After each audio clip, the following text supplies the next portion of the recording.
बोलो जयकारा बोल मेरे श्री गुरु महाराज की जय। तृष्णा, लालसा, ये कर्मों की जननी है। इच्छाएं, कामनाएं, इनसे ही कर्म बनते हैं और कर्म आवागमन का कारण बनते हैं। यानी संसार में फिर बार बार आना, फिर जन्मना, मरना। और जो तृष्णा के वशीभूत होकर के जाने अनजाने कर्म हमसे होते रहते हैं, फिर वो कर्म बीज बनकर जो बोए जाते हैं, फिर उसकी फसल काटने के लिए बार बार हमें जन्म लेना पड़ता है, बार बार मरना पड़ता है। इसी को आवागमन कहते हैं। संत महापुरुष इसीलिए इस सिलसिले की जड़ें ही काट देना चाहते हैं। यानी आवागमन के चक्कर को मिटाना चाहते हैं। और कितनी प्रकार से हम जैसे भूले भटके हुए जीवों को समझाते हैं, चिताते हैं, एक सच्ची राह पर चलाने का हर पल संदेश देते हैं।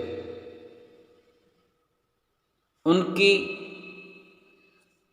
अहम शिक्षा, उनके सार भरे वचन जो हैं, उनके सभी वचनों का जो सार है, जितनी भी हमें शिक्षा प्रदान करते हैं, उम्र भर चाहे हम शिक्षा प्रदान करते रहे हों, उसमें सार यही निकल कर आता है कि संत महापुरुष जो हमें समझाते हैं वो ये कि हम भगवान से, मालिक से, सतगुरु से दात नहीं मांगे, दाते नहीं मांगे। हम जो विनतियां करते हैं, दाता मुझे दात बख्श, तेरे दरबार में क्या कमी है, मेरा ये काम बना दो, मेरा घर बन रहा है, मेरा घर अच्छा बन जाए, मेरे बेटे की नौकरी लग जाए, मेरे पे ये कृपा हो जाए। दाता से दात मांगते जो हैं, उसी के बारे में संत महापुरुष हमें आगाह करते हैं कि दाता से ये मांग रखो, दाता से स्वयं दाता की मांग कर लो। यानी भगवान से भगवान को ही मांग लो। ये इच्छाएं, कामनाएं कब तक पूरी करते रहेंगे हम? माना कि भगवान के पास कुछ कमी नहीं है, लेकिन मिलेगा तो वही जो हमारे मुकद्दर में है। हमने जो जिस प्रकार के कर्म किए हैं, उसी के आधार पर मिलना है। अगर दाता तक हमारी पहुंच है, सतगुरु तक हमारी पहुंच है, सतगुरु से मिलन हुआ है, सतगुरु से मुलाकात हो गई है, तो क्यों ना सतगुरु को ही मांग लें। और सतगुरु के पास असल जो वस्तु है वो भक्ति की दात भरपूर जो हमें मिल सकती है, मांगने या ना मांगने से। लेकिन तलब हमारी अगर भक्ति की हो जाए, भगवान की हो जाए, सतगुरु से सतगुरु को ही मांग लिया। लेकिन इसके लिए तो विश्वास करना पड़ेगा ना कि हम सतगुरु को मांग रहे हैं, सतगुरु को अपना बना रहे हैं, भगवान को अपना बना रहे हैं, तो क्या हमारी इच्छाएं, कामनाएं पूरी हो जाएंगी? हमें ये विश्वास ही नहीं होता। जिस भगवान से मांग करते हैं सांसारिक वस्तुओं की, तृष्णा हमारे भीतर आग की तरह धधकती रहती है, संसार के सामानों को एकत्र करने की, भोग ऐश्वर्यों को पाने की। लेकिन ये क्यों नहीं सोचते कि अगर वो भगवान हमारी ये तृष्णा को पूर्ण कर सकता है। मांगते तभी हैं कि हमें इतना तो यकीन है कि भगवान सब कुछ दे सकता है। तो फिर ये भी हमें पता होना चाहिए कि भगवान से अगर भगवान को मांग लिया जाए, हमने अगर भगवान को ही बिठा के अपने घर रख लिया, अपने दिल में रख लिया, अपने पास रख लिया, अपने साथ रख लिया, तो फिर किसी और कामनाओं की पूर्ति की जरूरत तो नहीं रह जाती। लेकिन थोड़ी सी समझ की हमारे अंदर कमी होती है कि हम भगवान को मांग कर भी, सतगुरु को अपना बनाकर भी हम दूरी बनाए रखते हैं, दिल से चाहा ही नहीं कभी। जैसी चाहना संसार के लिए है, जैसी तड़प संसार के लिए, संसार के सामानों की जो है चाहत, वैसी चाहत हमने भगवान से, सतगुरु से बनाई ही नहीं। क्या जो संसार की तलब है या संसार के सामानों की, पद वैभव की जो तड़फ है, वो तड़फ भगवान के लिए हमारे भीतर है? अगर वो तड़फ हमारे भीतर हो तो भगवान तो बने बनाए, इसमें कोई प्रयास या कोशिश करने की जरूरत नहीं है, कोई भार नहीं उठाना है। संसार की सामानों की जो हमने होड़ लगा रखी है प्राप्त करने के लिए, उसमें तो जमीन और आसमान एक करना पड़ेगा, फिर भी सफलता मिले कि ना मिले। लेकिन जो भगवान को अपना बनाने का या भगवान से मांगने की समझ आ जाए तो भगवान तो तैयार बैठे हैं। तो हम कब समझ पाएंगे? हम भगवान से उसकी बनाई हुई सृष्टि के कुछ अंश, कुछ कण मांगने की एक शुरुआत करते हैं। भगवान की इस बनाई हुई सृष्टि में इतने सामान हैं, इतने संसाधन हैं, इतने सुख हैं, सब के सब शरीर के निमित्त हैं। लेकिन हम हद तो तब कर देते हैं कि हम कहीं मांगते मांगते अपने आप को रोकते ही नहीं हैं। हमारी मांगें बढ़ती चली जाती है, बढ़ती चली जाती है। हम अपनी बात को, अपने वचन को, अपने वादे को भी याद नहीं करते। कभी हम कह देते हैं कि हे भगवान मेरा ये कार्य कर दो, बस ये बहुत बड़ा उपकार हो जाएगा। वो अगर उपकार हो जाता है भगवान से तो फिर हमारा तो दूसरा काम तैयार है। यानी हमने ये मानस बना रखा है कि भगवान इस धराधाम पर अगर सतगुरु के रूप में अवतरित हुए हैं तो हमारे ये संसार की कामनाओं को पूरा करने के लिए, हमारी चित्तवृत्तियों को संसार में जोड़कर खुशी हमें प्रदान करेंगे, हम पर प्रसन्नता जाहिर करेंगे कि तुम बहुत अच्छा कार्य कर रहे हो।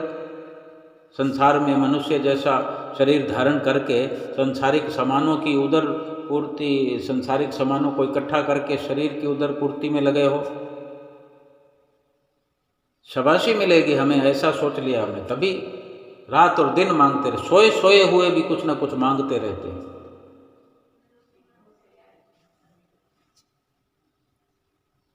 अगर सतगुरु को, भगवान से मांग लिया तो भगवान के साथ सारी की सारी संपदाएं उनके साथ नहीं आ जाएगी।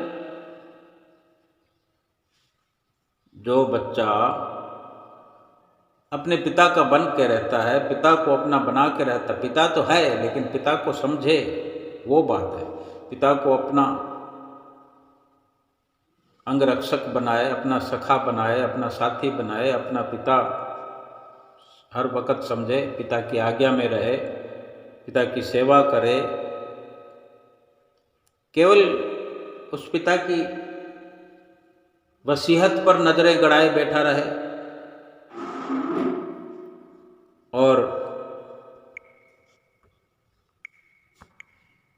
पिता और पुत्र जैसा अमल कोई ना हो कि पिता के साथ पुत्र को कैसा व्यवहार करना चाहिए, पुत्र का क्या फर्ज है, क्या कर्तव्य है।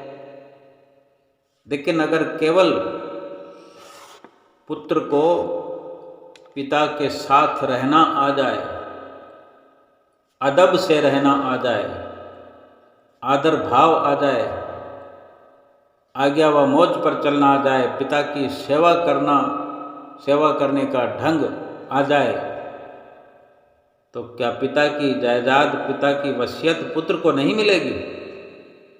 बखूबी मिलेगी, आशीर्वादों के साथ मिलेगी, प्रसन्नता के साथ मिलेगी। पिता अपने पुत्र की तारीफ करते हुए थकेंगे नहीं। तो फिर परमात्मा के लिए क्यों नहीं ऐसी सोच बनाई जाए, सतगुरु से सतगुरु को मांग लिया जाए। अगर सतगुरु को मांग लिया, सतगुरु से अपना बनाने के लिए अपने अंदर एक सच्ची तड़फ हो जाए, तो सब कुछ उन्हीं के साथ बड़ी आसानी से चला आएगा। और चला कहाँ से आना है? उन्हीं के साथ ही तो सारी शक्तियाँ रहती है। किसी चीज़ की कमी नहीं रहेगी हमारे साथ, हमारे पास कोई कमी नहीं रहेगी। और संत महापुरुष सतगुरु आते किस लिए हैं संसार में? किस लिए आते हैं? और हम किस लिए आते हैं? हमारा भी वही लक्ष्य है जो संत सतगुरु का लक्ष्य है। भगवान जो अपने धाम से, अनामी लोक से, निज धाम से इस संसार में मनुष्य शरीर धारण करते हैं, सतगुरु का रूप धारण करते हैं हमारे लिए। और हमारे लिए क्यों? कि हमें जो चाहिए, हम जो इस संसार में आए, हमें जो चाहिए वो सतगुरु की कृपा व मौज से मिल सकता। और सतगुरु हमें तलाश करके, खोज करके, जहाँ भी हम होते हैं अपनी चरण शरण बख्शते हैं और वही कार्रवाई शुरू कर देते हैं जो उन्हें करनी है। वही सिखाते हैं जो हमें चाहिए, वही देते हैं जो हमें चाहिए। लेकिन हम मुंह फेर कर, पीठ देकर संसार की ओर भागते हैं, रात दिन भागते हैं, भागते रहते हैं। सतगुरु परमात्मा से मिलाने के लिए आए हैं हमारी आत्मा को। परमात्मा स्वयं सतगुरु के रूप में हमारे सामने, हमारे समक्ष, हमारे साथ विराजमान हैं। बाहर से श्री आनंदपुर दरबार के सिंहासन पर और भीतर हमारे दिल के सिंहासन पर, हमारे घर में भी, मंदिर में श्री परमहंसों के सभी स्वरूप विराजमान हैं। अनंतपुर में जाकर भी हमने स्वीकार किया है, घर में भी उनको बिठा करके स्वीकार किया है, दिल में भी बिठा करके स्वीकार किया है। हम ऐसा जिक्र करते हैं।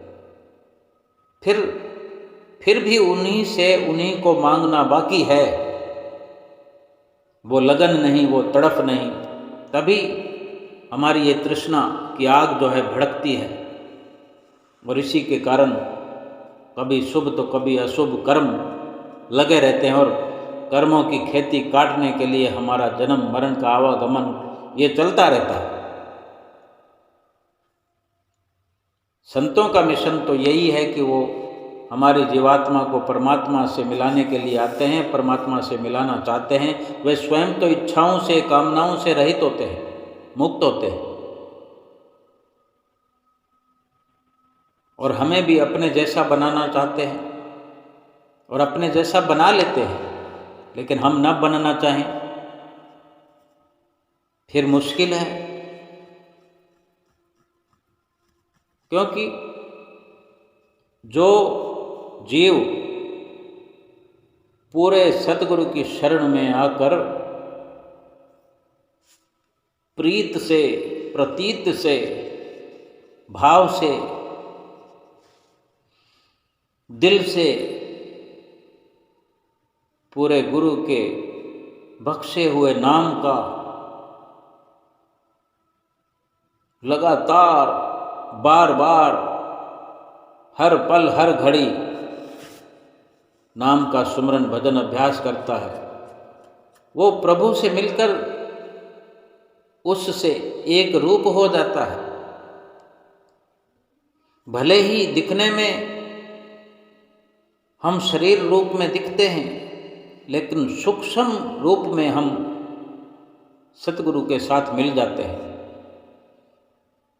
और यही एक निशानी होती है कि फिर हमारी इच्छाएं, कामनाएं धीरे धीरे धीरे धीरे समाप्त होना शुरू होती है और समाप्त हो जाती है।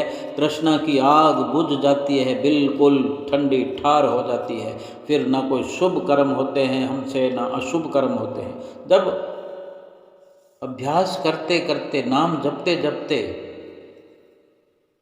कामनाएं समाप्त हो गई, पूरी की पूरी मैं समाप्त होगी। अब मैं है ही नहीं, मैं रहा ही नहीं, तू हो गया। हम जिसको जप रहे हैं, जिसका भजन अभ्यास कर रहे हैं, फिर वही हो गया। ये पूरे दिल से और पूरी लगन से, और सतगुरु को जिसने अपनी जीवन रूपी डोर सौंप दी है, अपने जीवन को सतगुरु के हवाले कर दिया हो, भला वो कुछ किसी प्रकार की मांग क्यों करेगा? या तो सतगुरु को अगर अपना बना लिया है, सतगुरु को अपना सर्वस्व सौंप दिया है, अपना भला बुरा, अपना नफा नुकसान, फिर कुछ हमारे मांगने का, नहीं मांगने का, इच्छा का, कोई कामना का सवाल ही कहाँ रहता है। सभी कुछ भरपूर हो गया।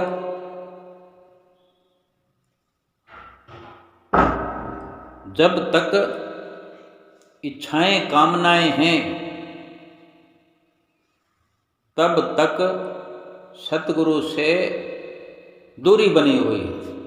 दूर दूर तक कोई संबंध स्थापित ही नहीं हुआ।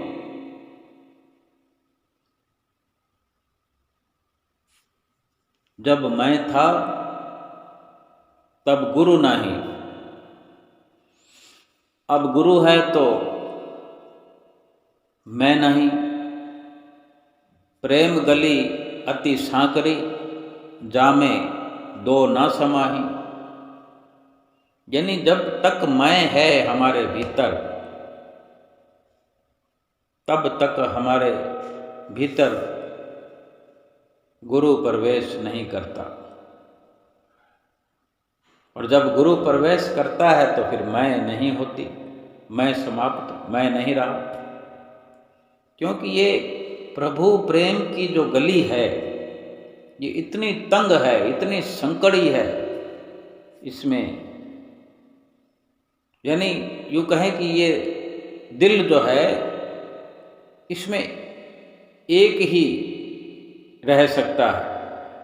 या संसार को भर लें, संसार की कामनाओं को, या फिर भगवान को। दो इकट्ठे नहीं रह सकते। ये दिल है, ए हुजी ये दिल एक है, इसमें उल्फतें दो दो समा सकती नहीं। यानी इस दिल में केवल चाहे भगवान का प्यार बसा लो, भगवान को बसा लो, या फिर संसार या संसार के समानों को बसा लो। फैसला तो हम ही ने करना। हमको क्या चाहिए?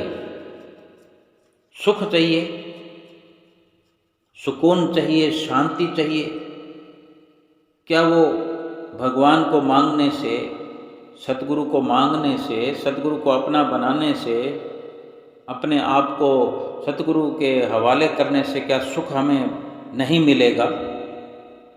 हमें विश्वास नहीं है। अगर विश्वास है तो फिर सतगुरु से संबंध क्यों नहीं बना हमारा अब तक? और सतगुरु का संबंध क्या है हमारे लिए?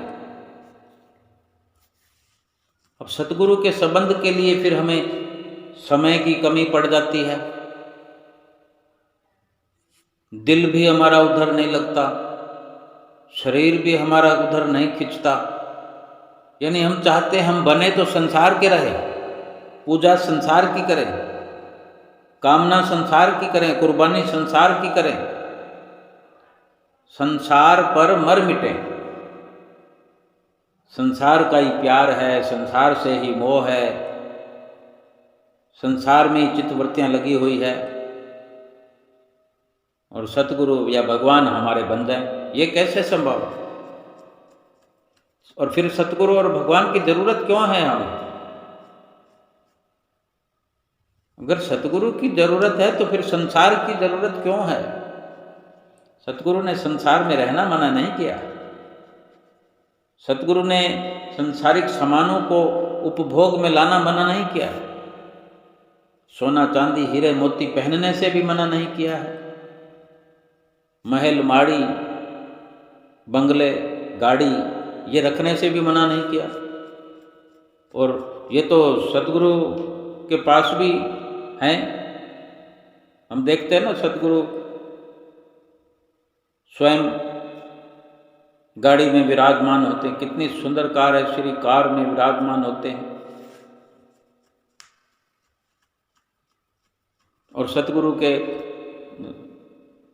संत महात्मा हैं, गुरुमुख भगत हैं, चाहे वो पक्के उनके सिर चरणों में रहने वाले हों, घर गृहस्थियों वालों में हों, घर गृहस्थी में रहने वाले गुरुमुख आप जैसे हम जैसे, क्या कारों में नहीं रहते? तो क्या कारों के होकर रह जाते हैं, कारों की गुलामी करते हैं? गुरुमुखों की कुर्बानी कहाँ होती है? जो सच्चा गुरुमुख है, सच्चा सेवक है, उसकी कुर्बानी संसार पर नहीं है, कभी नहीं हो सकती। और जो संसार पर कुर्बान है वो गुरुमुख नहीं हो सकता। कैसे हो सकता? जिसको संसार की लालसा है, संसार की कामना है, वो संसार में चित्त लगा के रखता है, संसार में बार बार आएगा, बार बार जाएगा, बार बार जन्म मरण होगा, आवागमन का चक्कर मिट नहीं सकता। और जो चक्कर मिटाने वाला है उससे प्रीत बनेगी, उससे लगन लगेगी, उस पर हर वक्त कुर्बान होने के लिए चित्तवृत्तियां आतुर रहेंगी, हर वक्त सतगुरु का ही ध्यान बना रहेगा। बहुत से गुरुमुख प्रेमी आप जैसे इस बात को भली भांति जानते हैं कि किस प्रकार भीतर में तड़फ लगी रहती है सत्संग सुनने की। और गुरुमुख प्रेमी सत्संग सुनने तक सीमित नहीं रहते, सत्संग तो कोई भी सुन लेता, राह चलते लोग भी सत्संग सुन लेते हैं, रेलगाड़ी में बैठकर भी अगर कोई सत्संग, कोई वार्ता चलती है तो उसमें शामिल हो जाते हैं सब।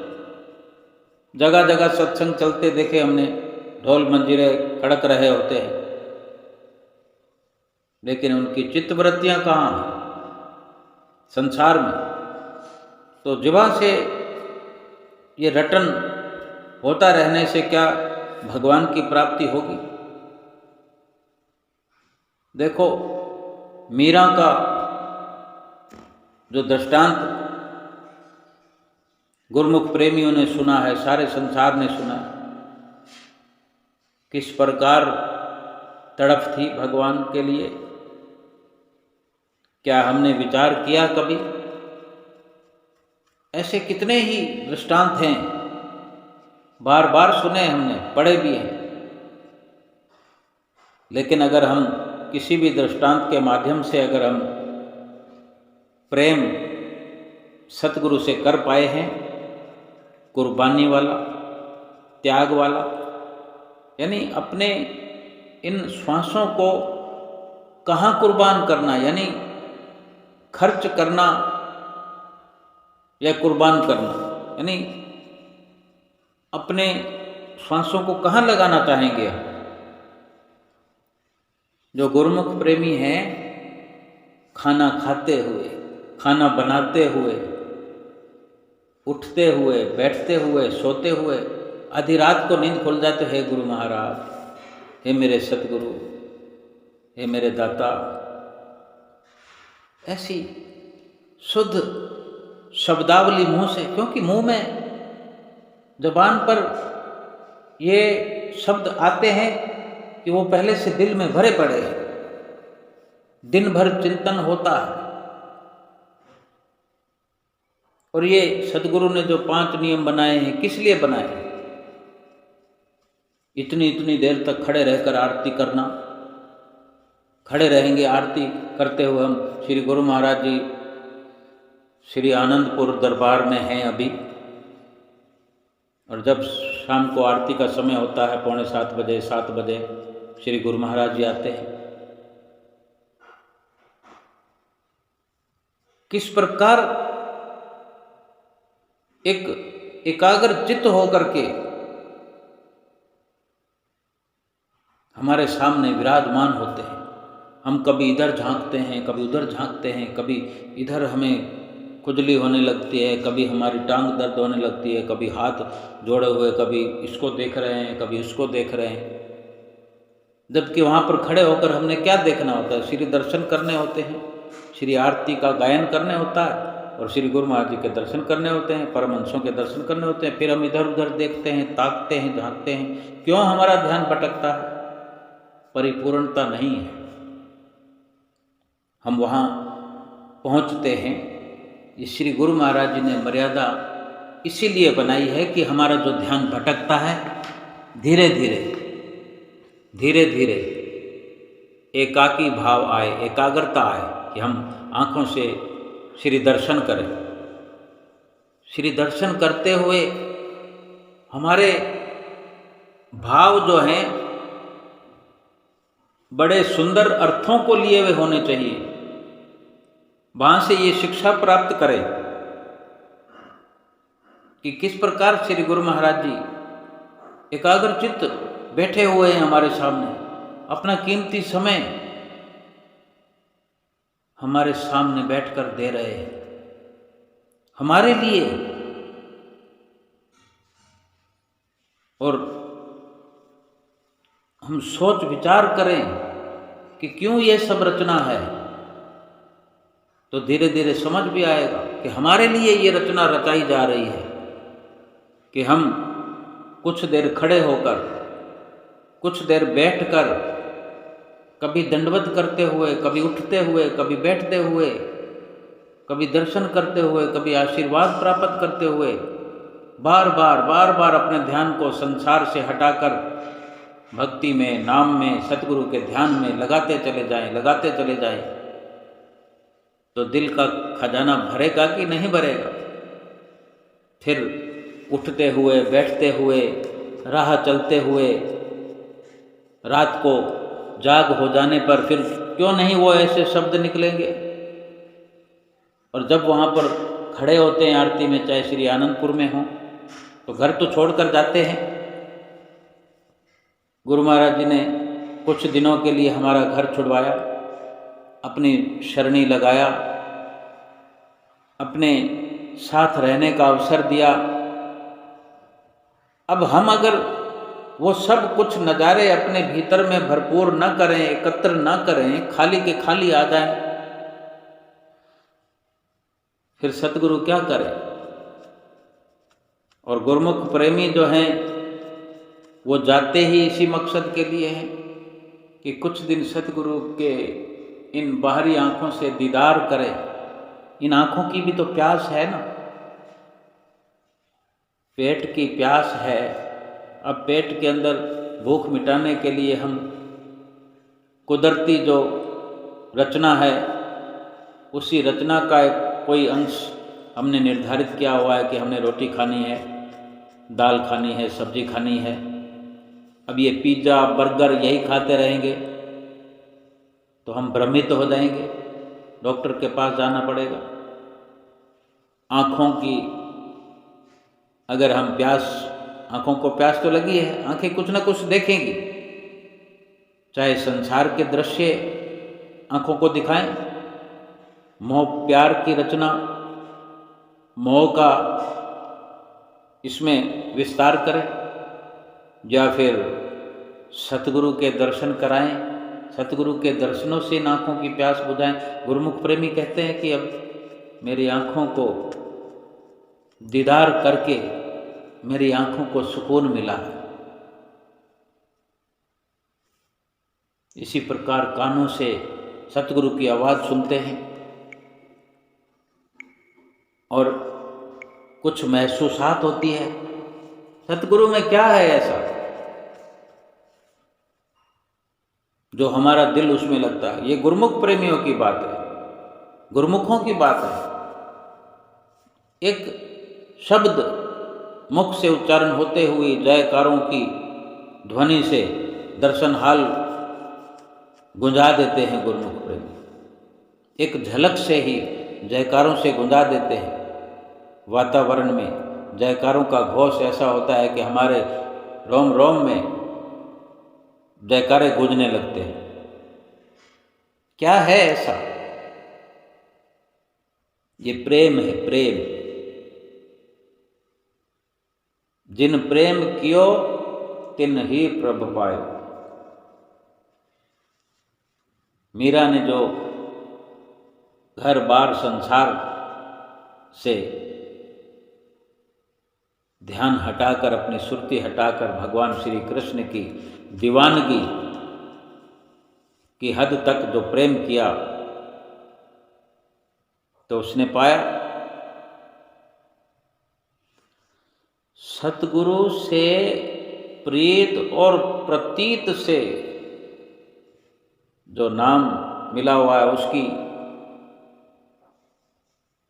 लगातार पालना, अभ्यास।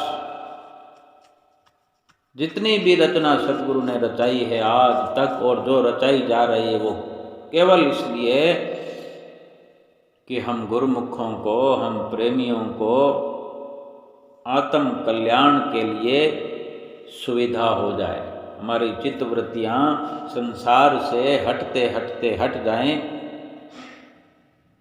तृष्णा की आग बुझ जाए, कामनाएं वासनाएं समाप्त हो जाए, दिल का हुजरा साफ हो जाए, सतगुरु स्वयं वहाँ पर आकर विराजमान हो जाए।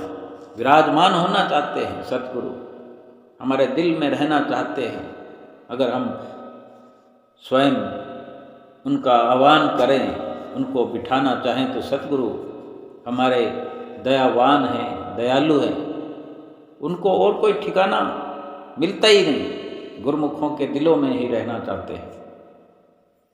और जो गुरुमुख हैं, प्रेमी हैं, सतगुरु से प्रेम करते हैं, वे अपने दिल में सतगुरु को बुलाते हैं, बिठाते हैं, उनकी आज्ञा मानते हैं, उनका कहना मानते हैं, उनकी आज्ञा व मौज पर चलते हैं। रात दिन उठते बैठते, अब चाहे वो कोई कार्य कर रहे हैं। बहुत से गुरुमुखों प्रेमियों से मिलना मिलाना होता है, हर किसी का, आपका भी होता है।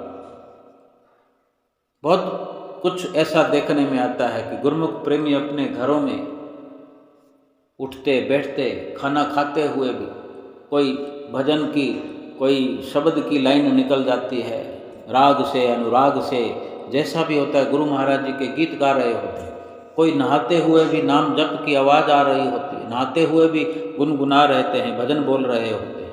जयकारे लगा रहे होते हैं, आरती पूजा हो रही थी। गुरुमुख प्रेमियों के घर के नज़दीक से अगर कोई गुजर जाते हैं तो वो बताते हैं कि वहाँ आरती पूजा की आवाज़ आ रही थी, गुरु महिमा की आवाज़ आ रही थी, कोई भजन बोला जा रहा था।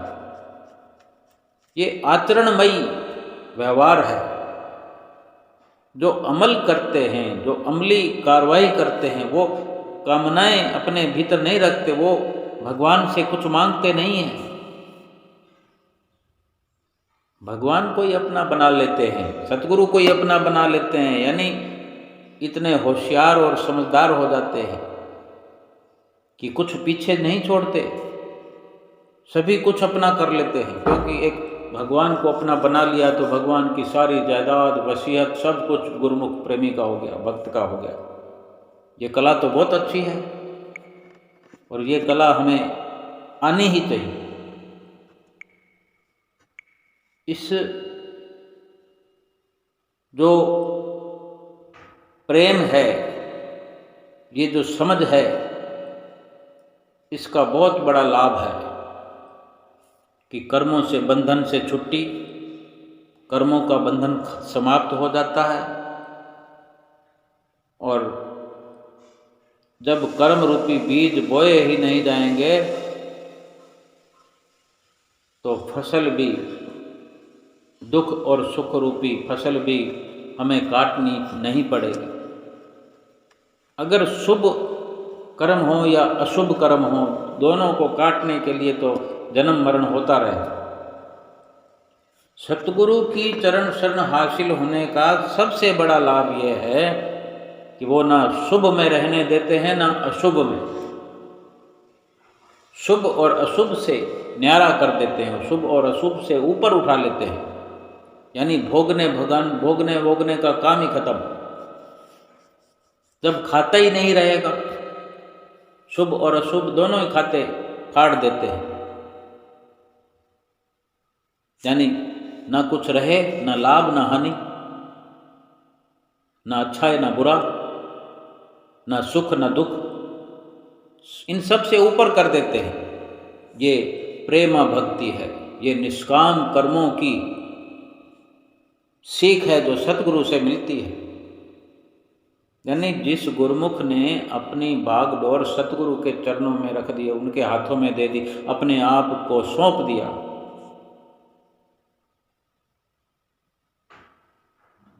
फिर वो कर्मों का लेखा जोखा हमें बांध नहीं सकता। वो नफा नुकसान हमें हिसाब के दायरे में नहीं ला सकता, क्योंकि हमने अपना कुछ रखा ही नहीं, सतगुरु के हवाले कर दिया। सतगुरु जाने, सतगुरु का काम जाने। हम सतगुरु के हो गए, सतगुरु हमारे हो गए। बोलो जयकारा बोल मेरे श्री गुरु महाराज की जय।